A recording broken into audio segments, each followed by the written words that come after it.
Okay, so busy pa yung Cebu Pacific. So, dito muna tayo sa AirAsia. And ito yung mga model nila dito sa AirAsia. Ayan. Inalis nila to sa Santos and ito. Ba't may ganun? May inaalis na mga picture. So, ayan. Shoutout sa kanila. Naalis na yung kanilang picture. Bakit kaya? Very question. So, ayun. So, ito yung mga models nila dito sa AirAsia. Tingnan natin magkano ang pamasahe sa AirAsia. So, ayan. Fly High Jowa Ball Star. Lab Kim Molina. So, ayan. Gerald Napoles and Kim Molina. Ayan. Shout out. Mga famous yan. Siyempre, Team Yap. Hindi magpapatalo yan. Explore the Philippines and travel safe. Hindi safe. Safe. O, yun. So, ayan. Iya Guzman and Shera Diaz. Ayan. Bicolandia, Diaz Fam, and Santiago ng Bicol. TJ Marquez. Ayan. Si Allen Ansay and Sofia Pablo. Alam nyo na, Sofia Pablo, di ba? Raymond Gutierrez. So, dito naman tayo. Rufa Gutierrez. Alam mo, very simple siya, di ba? Si Madam Rufa ng Cebu. Ayan, oh. Very slippery lang siya, oh. Ayan. Very simple lang yung kanyang ano. And yung brand ng kanyang bag ay ano lang to, 100,000 lang. Bakit ganun, madam? Hindi LB. Shout out sa Cebu. Ayan. So, very simple si madam dito. Oh, ayan. Shout out. Made in Malacanang. So, ayan. Yan Constantino.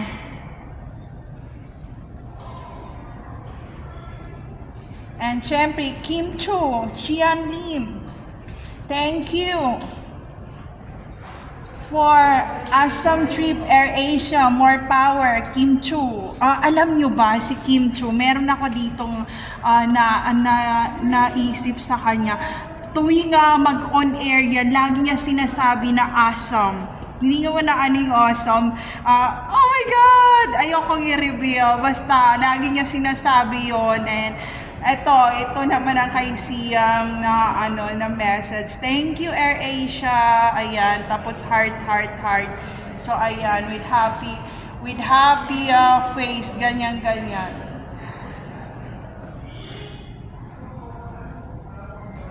Catriona Gray. Tingnan nyo, simple din si Madam. Madam Catriona. Naka-sleeper lang siya. Ayan, oh. Ayan, very simple flight lang siya, Catriona, with a signature heart and there's no anything message. Tingnan nyo, alam nyo yung nag-flight ako, first flight ko ng Davao, yung naka-boxer, panty short ako, tas chinelas, and naka-sando ako. Ganon talaga mga madam. Bakit sa panahon na dapat sila ay nakasuot ng pang madam, bakit nakapambahay ang kanilang mga suot? Aminin nyo yan. Diba? So ayan, oh. Catherine Bernardo and Daniel Padilla. Ayan. Diba? Very simple din si madam, and the signature is the bag. Ito, 100,000 din tong bag na to. Tapos ito, hindi pa tumabot ng 100,000. Ewan ko, bakit Miss Madam Catriona Gray? Bakit hindi expensive ang bag ni Madam? So, ayun, yun yung weird, diba? So, ayan, mag-chismis muna tayo kasi nag-chismis yung nasa taas ngayon. And parang kinikilig si ating na secretary na nasa booking ngayon. So, mamaya na tayo magpa-booking, mag-chismisan muna tayo. tingnan nyo, yung bag niya, pamalengke to, hindi to mahal na bag, yun ang problema. So, Catriona, sa sobrang, kumbaga, lava walk mo, bakit yung bag ay hindi lumalaban sa walk ng mga Miss Pageant? So, ayan, ito 100 din to eh, pero hindi ko alam, parang hindi siya original. Hindi siya original na Dior, ayan. Tapos ito ano lang to, hindi rin to original. Aminin nyo, bakit Catherine? Oh my God, ito Vans lang to. Vans lang yan. Mas mahal pa nga yung Converse na niwarak ng asawa ko. Mahal nun, ano yun, 5,000 yun to 6,000. Ba't mo naman niwarak? Yung hindi ka na nga magpapakita at magbibideo, bakit mo pa sinaktan yung shoes na niregalo ko?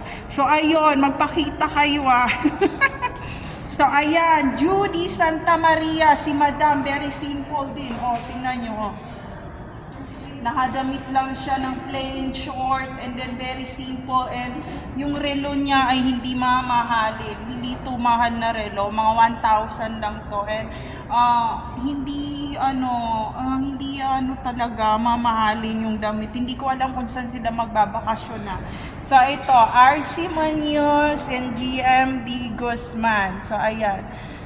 Ito ano to, totoo to na LV. Totoo to na LV talaga.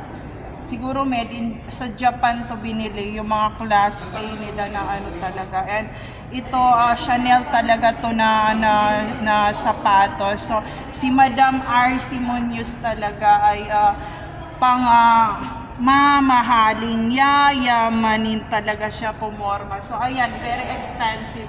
And ang kanyang jowa na GM, di ba? Naging jowa to, tapos naging jowa to ni Donalyn Bartolomeo, yung kahit mag-isa na lang ako sa Pasko, ganyan-ganyan. Lagi ko pinapakinggan yung Donalyn Bartolomeo. Lagi ko nga pinapakinggan yung nasasaktan talaga ako nung song na yun na kaya ko na mag-isa sa Pasko, yung ganon. And parang ang sakit tuwing pinapakinggan ko yun sa sakyan, pagkasama kong asawa ko, naiiyak-iyak pa ako. And sabi niya, ba't ka umiiyak? Nakalimutan ko yung song na kaya ko nang mag-isa sa Pasko, ganyan-ganyan, kasama ko mga bata, tapos ikakain ko na lang ng mga sugar, kung mga sweets na mga food, yung mga, kumbaga yung mga pain or yung heartbroken or yung depression, na sugar rush na lang raw niya doon sa song. So ayun, pag naano ko yung song na yun, ilalagay ko rin dito sa aking YouTube channel na to. So parang natamaan talaga ako doon sa lyrics, and oh my God, nasaktan talaga ako. So ayan, si Madam Vice ganda. Di ba? Madam Vice ganda. Hindi mahal ang kanyang bag. Bakit? Alam mo yung nag-tour ako ng apartment, may nagtanong na saan ang address, and sinabi ko sa asawa ko yun, sabi ko, tinatanong raw nung viewer ko sa YouTube kung saan raw ang address ko, ganyan-ganyan. And kasi nga nag-apartment tour ako, and then sabi mukhang expensive yung mga furniture, ganyan-ganyan. And mukhang malinis si Madam kasi puti yung upuan, puti rin yung wall, and malinis yung kitchen, ganyan-ganyan. And then sinabi ng asawa ko, wag mong replyan kung saan ang address natin na baka magnanakaw yun. So ayan, Corina Sanchez, ayan, very simple talaga yung Corina, ayan, shout out to Corina. Alam niyo ba si Corina Sanchez, kamukha niya si Madam Barreto na YouTuber. Siguro magkamag-anak sila or sister sila, magkamukha sila, and Japanese ang kanilang beautiful talaga si Madam Corina and Madam Barreto. Talagang panurin nyo yung YouTube noon. Lagi ko rin pinapanood. So ayan, si Maureen Worlds, hindi ko mabasa yung kanyang name. Basta yan na yon. So ayan, hindi ako familiar sa kanya. So yun, no? Hindi ako familiar kung pageant ba siya or ano siya, kung sino siya. So ayun, sino ba talaga siya? Comment na lang kayo sa comment section. So ayan, Candy Pangilinan with Quintin. Lagi ko rin pinapanood to, shout out. Lagi silang may mga foundation, ganyan-ganyan. So ayan. Hi to Quintin. I always watch your vlogs. I really appreciate all of your videos. Also your mom with helping other peoples, ganyan. And also you make it every year with your mommy. So shout out to mother and son YouTuber. So ayan, Sunshine the Cruz Fam. Ayan. Diba? Dalagang Pilipina, yeah. Ayan, Dalagang Pilipina, yeah. Diba?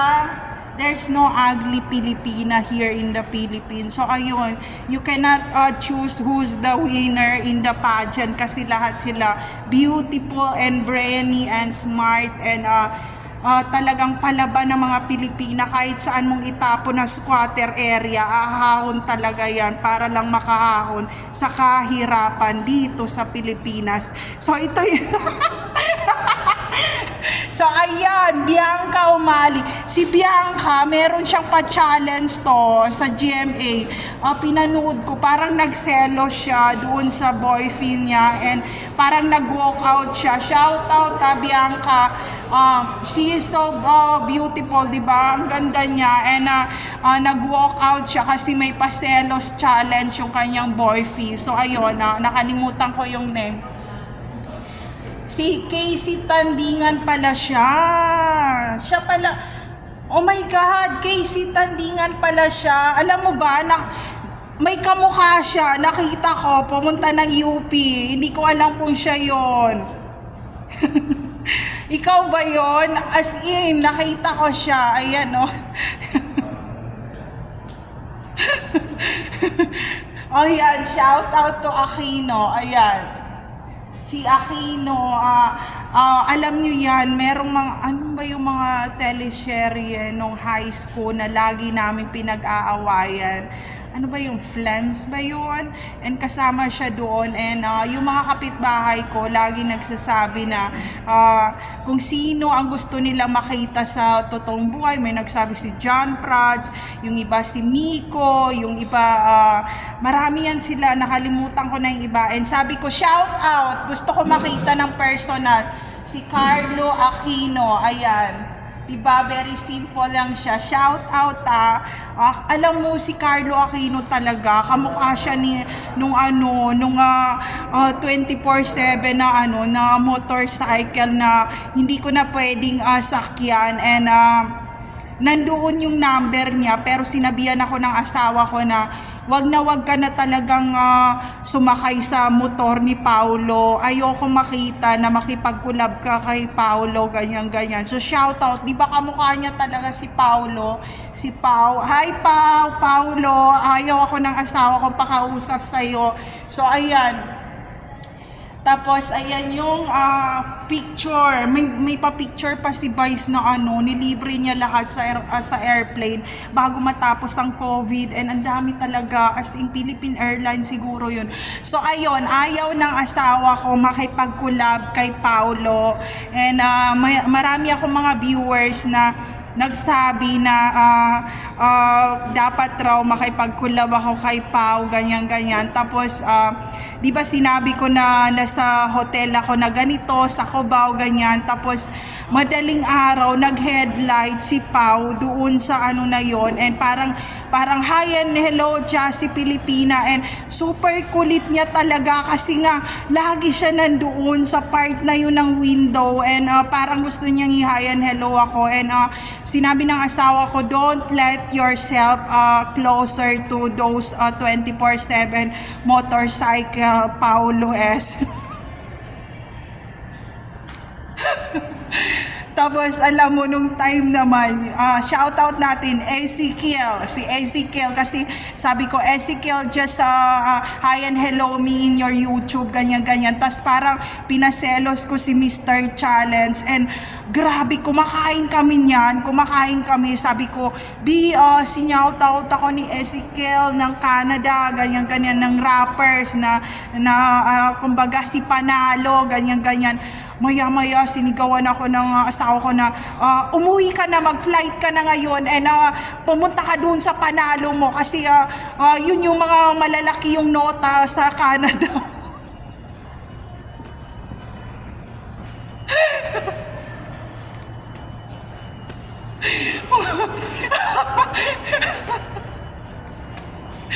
Subukan mo magpa-petition sa Canadian na mahaba ang titi talaga na aabot hanggang sa lalamunan. Huwag niyong panoorin tong vlog ko na to. So ayun, there's no safe place to all targeted individual out there. Take care always, everyone.